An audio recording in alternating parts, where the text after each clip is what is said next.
राधे राधे। ओम श्री गणेशाय नमः।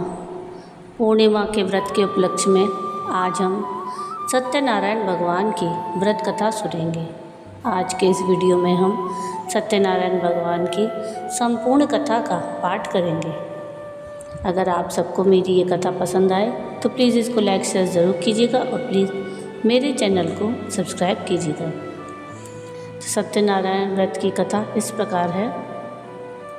एक समय नैमिषारण्य तीर्थ में शौनक आदि सभी ऋषियों और मुनियों ने पुराण शास्त्र के वेत्ता श्री सूत जी महाराज से पूछा, महामुनि, किस व्रत अथवा तपस्या से मनोवांछित फल प्राप्त होता है, उसे हम सब सुनना चाहते हैं। श्री सूत जी बोले, इसी प्रकार देवर्षि नारद जी के द्वारा पूछे जाने पर भगवान श्री कमलापति जी ने उनसे जैसा कहा था उसे कह रहा हूँ, आप लोग सावधान होकर सुने।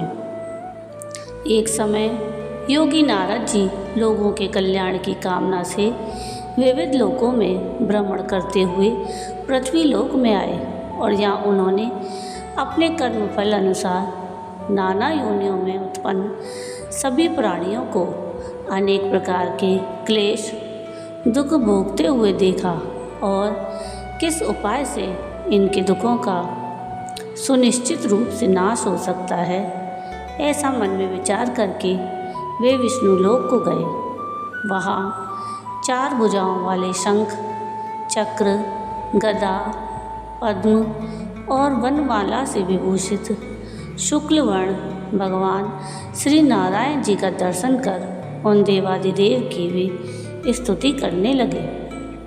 नारद जी बोले, हे वाणी और मन से परे स्वरूप वाले, अनंत शक्ति संपन्न, आदि मध्य और अंत से रहित, निर्गुण और सकल कल्याण में गुणों से संपन्न, भक्तों की पीड़ा नष्ट करने वाले परमात्मन, आपको नमस्कार है। स्तुति सुनने के अनंतर भगवान श्री विष्णु जी ने नारद जी से कहा, महाभाग, आप किस प्रयोजन से यहाँ आए हैं, आपके मन में क्या है? नारद जी बोले, भगवान, पृथ्वी लोक में अपने पाप कर्मों के द्वारा विभिन्न योनियों में उत्पन्न सभी लोग बहुत प्रकार के क्लेशों से दुखी हो रहे हैं। हे नाथ, किस लघु उपाय से उनके कष्टों का निवारण हो सकेगा? यदि आपकी मेरे ऊपर कृपा हो तो वह सब मैं सुनना चाहता हूँ, कृपया उसे बताएं। श्री भगवान ने कहा, हे वत्स, संसार के ऊपर अनुग्रह करने की इच्छा से आपने बहुत अच्छी बात पूछी है। जिस व्रत के करने से प्राणी मोह से मुक्त हो जाता है उसे आपको बताता हूँ, सुने। हे वत्स, स्वर्ग और पृथ्वी लोक में दुर्लभ भगवान सत्यनारायण का एक महान व्रत है। आपके स्नेह के कारण इस समय मैं उसे कह रहा हूँ। अच्छी प्रकार विधि विधान से भगवान सत्यनारायण जी का व्रत करके मनुष्य शीघ्र ही सुख प्राप्त कर परलोक में मोक्ष प्राप्त कर सकता है। भगवान की ऐसी वाणी सुनकर नारद जी ने कहा, प्रभु, इस व्रत को करने का क्या फल है? इसका विधान क्या है? इस व्रत को किसने किया और इसे कब करना चाहिए, यह सब विस्तार पूर्वक बतलाइए। भगवान ने कहा, यह श्री सत्यनारायण जी का व्रत दुख, शोक आदि का शमन करने वाला, धन धान्य की वृद्धि करने वाला, सौभाग्य और संतान देने वाला तथा सर्वत्र विजय प्रदान करने वाला है। जिस किसी भी दिन भक्ति और श्रद्धा से समन्वित होकर मनुष्य ब्राह्मणों और बंधु बांधवों के साथ धर्म में तत्पर होकर सायंकाल में भगवान श्री सत्यनारायण जी की पूजा करे, नैवेद्य के रूप में उत्तम कोटि के भोजनीय पदार्थ को सवाया मात्रा में भक्तिपूर्वक अर्पित करना चाहिए। केले के फल, घी, दूध, गेहूं का चूर्ण, अथवा गेहूं के चूर्ण के अभाव में साठी का चूर्ण, शक्कर या गुड़, यह सब योग्य सामग्री सवाया मात्रा में एकत्र कर निवेदित करनी चाहिए। बंधु बांधवों के साथ श्री सत्यनारायण भगवान की कथा सुनकर ब्राह्मणों को भोजन कराना चाहिए। भक्तिपूर्वक प्रसाद ग्रहण करके नृत्य, गीत आदि का आयोजन करें। तदंतर भगवान सत्यनारायण का स्मरण करते हुए अपने घर को जाएं। ऐसा करने से मनुष्यों की अभिलाषा अवश्य पूर्ण होती है।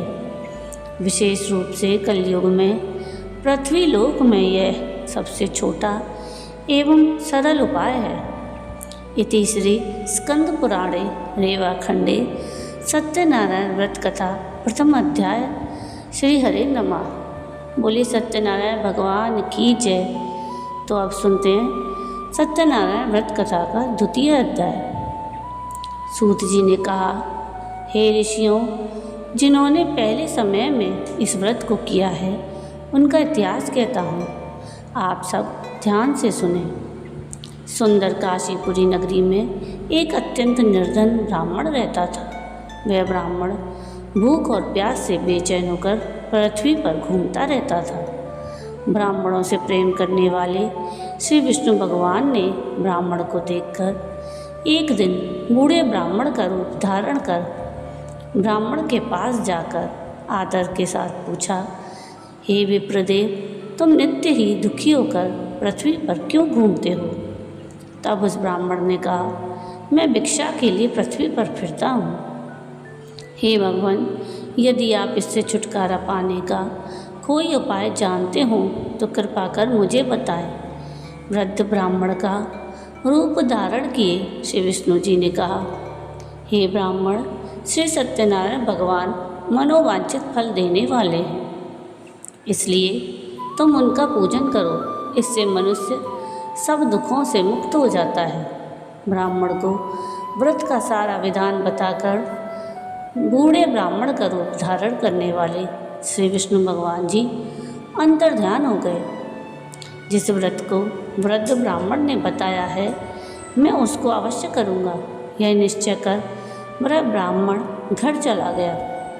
अगले दिन वह जल्दी उठा और श्री सत्यनारायण जी का व्रत करने का निश्चय कर भिक्षा मांगने के लिए चल दिया। उस दिन उसको भिक्षा में बहुत धन मिला, जिससे उसने पूजा का सामान खरीदा और घर आकर अपने बंधु बांधवों के साथ श्री सत्यनारायण जी का व्रत किया। इसके करने से वह ब्राह्मण सब दुखों से छूटकर अनेक प्रकार की सुख संपत्तियों से युक्त हुआ। तभी से वह विप्र हर मास व्रत करने लगा। इसी प्रकार सत्यनारायण जी के व्रत को जो शास्त्र विधि के अनुसार करेगा, वह सब पापों से छूटकर मोक्ष को प्राप्त होगा। आगे भी जो मनुष्य पृथ्वी पर श्री सत्यनारायण जी का व्रत करेगा, वह सब दुखों से छूट जाएगा। इस तरह नारद जी से सत्यनारायण भगवान का कहा हुआ व्रत मैंने आपसे कहा।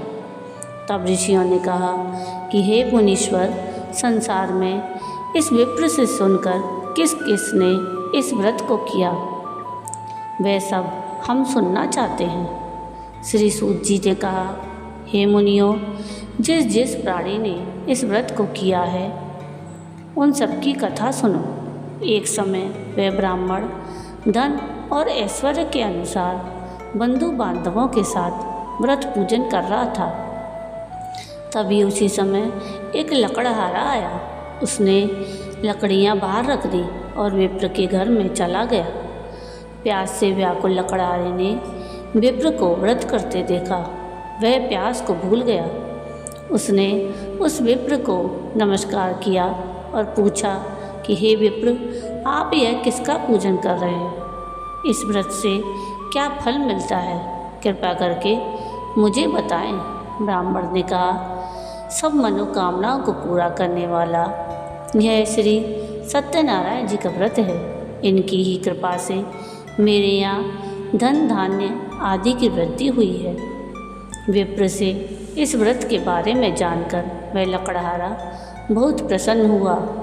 भगवान का चरणामृत ले और भोजन करने के बाद वह अपने घर को चला गया। अगले दिन लकड़हारे ने अपने मन में संकल्प किया, आज गांव में लकड़ी बेचने से जो धन मिलेगा उसी से भगवान सत्यनारायण जी का उत्तम व्रत करूँगा।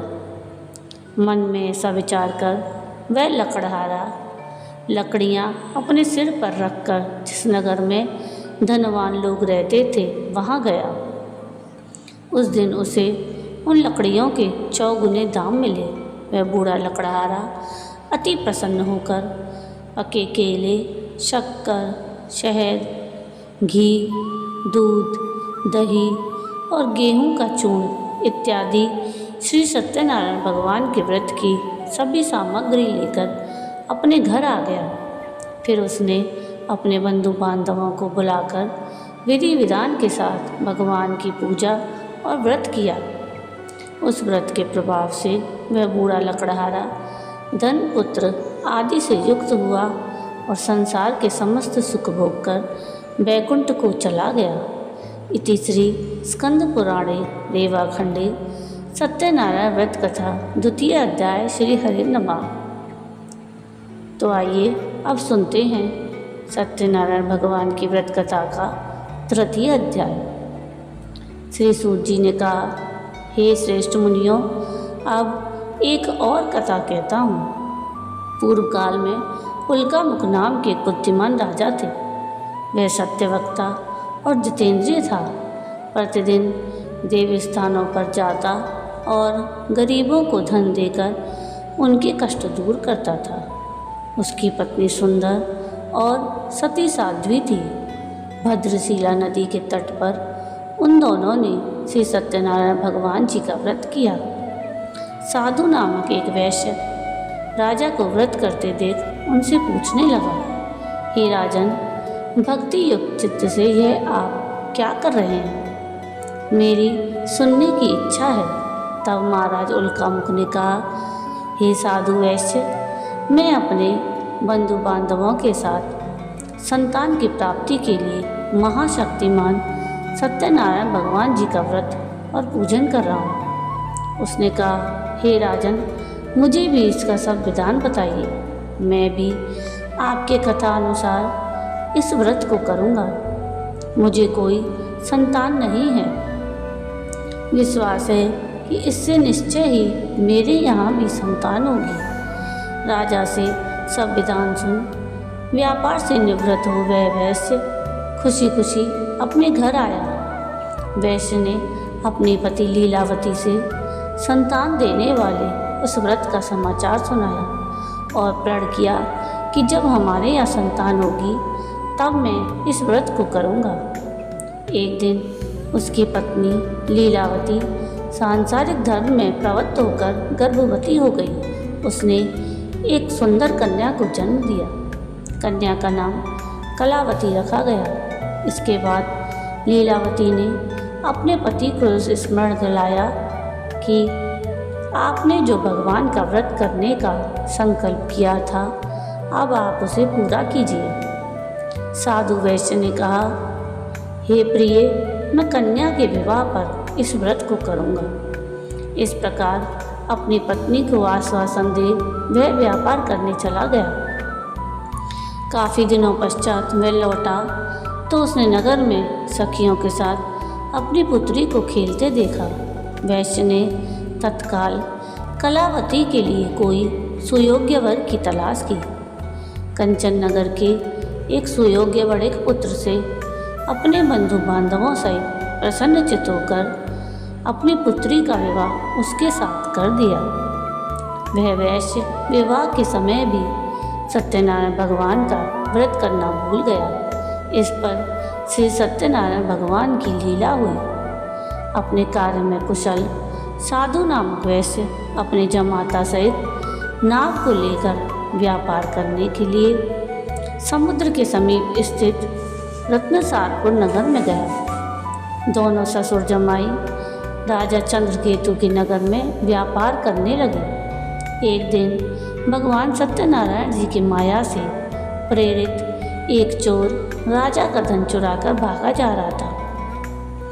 राजा के दूतों को अपने पीछे आते देखकर चोर ने घबराकर राजा के धन को उनकी नाव में रख कर भाग गया जहाँ ससुर जमाई थे।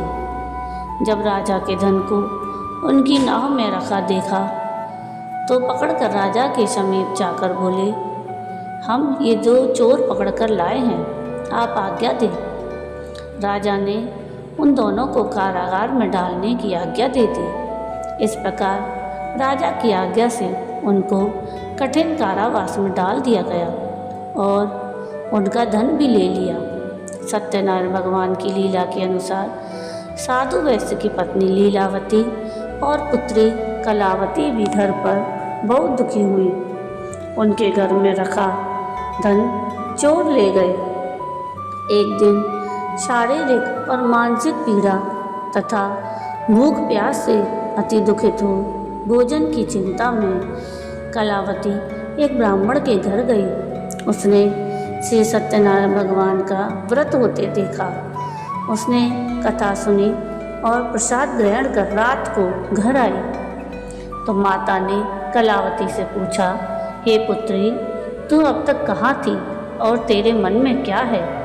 कलावती बोली, हे माता, मैंने श्री सत्यनारायण भगवान का व्रत होते देखा है। तब कलावती के वचन सुनकर लीलावती ने सत्यनारायण भगवान के पूजन की तैयारी की।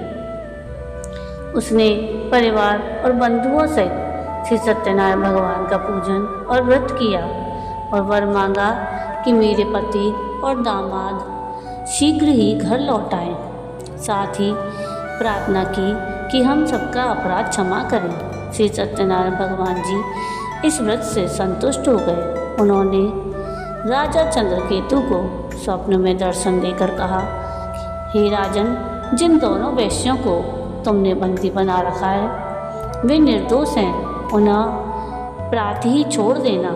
राजा के वचन सुनकर भगवान अंतर ध्यान हो गए।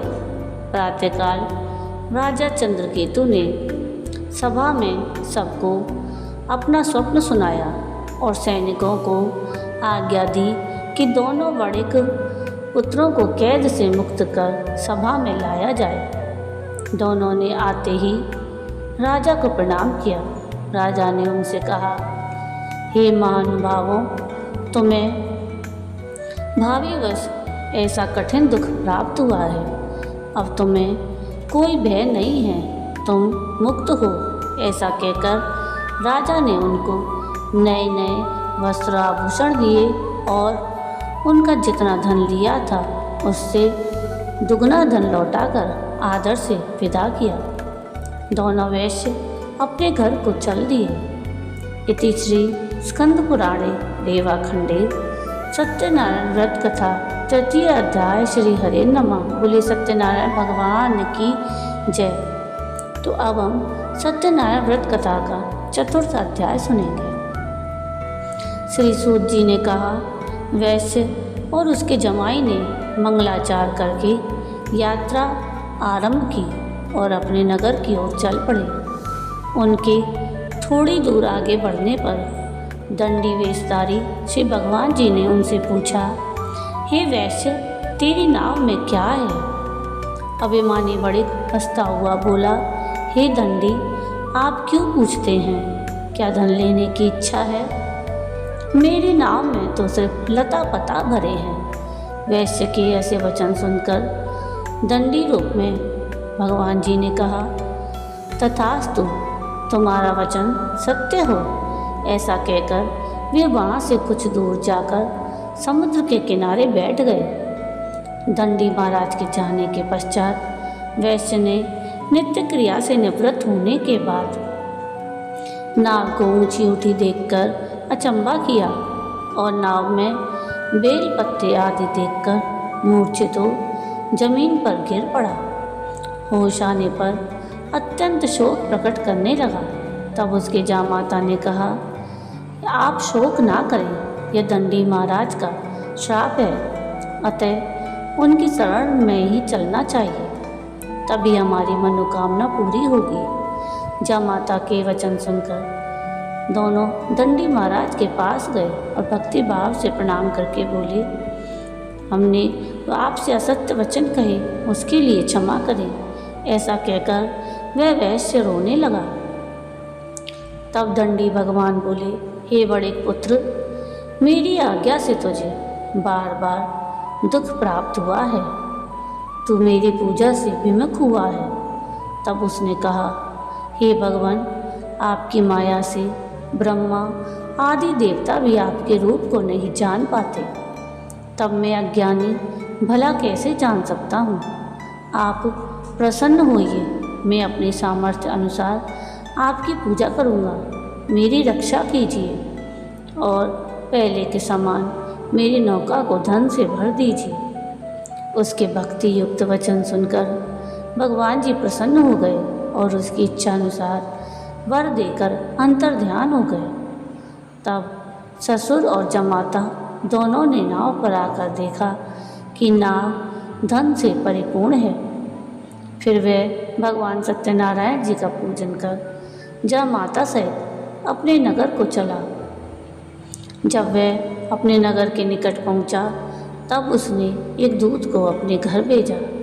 दूत ने वैश्य के घर जाकर उसकी पत्नी को नमस्कार किया और कहा, आपके पति अपने दामाद सहित इस नगर के समीप आ गए हैं।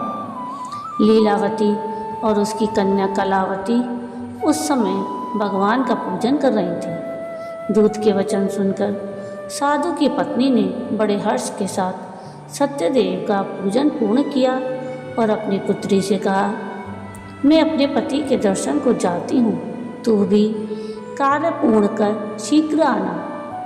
परंतु कलावती पूजन एवं प्रसाद छोड़कर अपने पति के दर्शन के लिए चली गई, परंतु उसको पति का दर्शन प्राप्त नहीं हुआ। नौका को डूबा हुआ और कन्या को रोती हुई देख वैश्य दुखित होकर बोला, हे प्रभु, मुझसे या मेरे परिवार से जो भूल हुई है उसे क्षमा करें। उसके दीन वचन सुनकर भगवान सत्यदेव प्रसन्न हो गए। आकाशवाणी हुई कि हे वैश्य, तेरी कन्या मेरा प्रसाद छोड़कर आई है, इसलिए इसका पति अदृश्य हुआ है। यदि वह घर जाकर प्रसाद खाकर लौटे तो इसका पति अवश्य मिलेगा। आकाशवाणी सुनकर कलावती ने घर पहुंचकर प्रसाद खाया और फिर आकर अपने पति के दर्शन किए। तत्पश्चात वैश्य ने वहीं बंधु बांधवों सहित सत्यनारायण भगवान का विधि पूर्वक पूजन किया और वह इस लोक का सुख भोग कर अंत में स्वर्गलोक को गया। इति श्री स्कंद पुराणे रेवाखंडे सत्यनारायण व्रत कथा चतुर्थ अध्याय। श्री हरि नमः। बोलिए श्री सत्यनारायण भगवान की जय। आइए अब सुनते हैं सत्यनारायण व्रत कथा का पंचम अध्याय। श्री सूत जी ने आगे कहा, हे ऋषियों, मैं एक और कथा कहता हूँ। प्रजा पालन में लीन तुंगध्वज नाम के एक राजा था। उसने भगवान सत्यदेव का प्रसाद त्याग कर बड़ा घोर दुख पाया। एक समय राजा वन में वन्य पशुओं को मारकर बड़ के वृक्ष के नीचे आया। वहाँ उसने ग्वालों को भक्ति भाव से बंधु बांधवों सहित श्री सत्यनारायण भगवान का व्रत पूजन करते देखा, परंतु राजा देखकर भी अभिमानवश ना तो वहाँ पर गया और ना ही सत्यदेव भगवान को नमस्कार किया। जब गांव वालों ने भगवान का प्रसाद उनके सामने रखा तो वह प्रसाद त्याग कर अपने नगर को चला गया। नगर में पहुंचकर उसने देखा कि सब कुछ नष्ट हो गया है। वह समझ गया कि यह सब भगवान सत्यनारायण ने ही किया है। तब वह वापस उसी स्थान पर आया और ग्वालों के समीप गया और विधि पूर्वक पूजन कर प्रसाद खाया तो सत्यनारायण भगवान की कृपा से सब कुछ पहले जैसा हो गया और दीर्घ काल तक सुख भोग कर स्वर्गलोक को चला गया। जो मनुष्य इस परम दुर्लभ व्रत को करेगा, श्री सत्यनारायण भगवान की कृपा से उसे धन धान्य की प्राप्ति होगी। निर्धन धनी बंदी बंधन से मुक्त होकर निर्भय हो जाता है। संतानहीन को संतान प्राप्त होती है और सब मनोरथ पूर्ण होकर अंत में वह वैकुंठ धाम को जाता है। जिन्होंने पहले इस व्रत को किया, अब उनके दूसरे जन्म की कथा भी सुनिए। शतानंद नामक ब्राह्मण ने सुदामा के रूप में जन्म लेकर श्री कृष्ण की भक्ति कर मोक्ष प्राप्त किया। उल्कान्मुख नाम के महाराज राजा दशरथ बने और श्री रंगनाथ का पूजन कर वैकुंठ को प्राप्त हुए। साधु नाम के वैश्य ने धर्मात्मा और सत्य प्रतिज्ञ राजा मूरध्वज बनकर अपने पुत्र को आरे से चीरकर मोक्ष को प्राप्त किया। महाराज तुंगध्वज स्वयंभू मनु हुए। उन्होंने बहुत से लोगों को भगवान की भक्ति में लीन कर मोक्ष प्राप्त किया। लकड़हारा भील अगले जन्म में घोर नामक निषाद राजा हुआ, जिसने भगवान श्री राम के चरणों की सेवा कर मोक्ष को प्राप्त किया। तीसरी स्कंद पुराणे रेवा खंडे सत्यनारायण व्रत कथाएँ पंचम अध्याय संपूर्ण। बोली श्री सत्यनारायण भगवान की जय। तो ये थी सत्यनारायण भगवान की संपूर्ण व्रत कथा। आपको ये कथा कैसी लगी मुझे कमेंट करके ज़रूर बताइएगा, और अगर आपको ये कथा पसंद आई हो तो प्लीज़ इसको लाइक शेयर ज़रूर कीजिएगा, और प्लीज़ मेरे चैनल को सब्सक्राइब कीजिएगा, और कमेंट में राधे राधे ज़रूर लिखिएगा।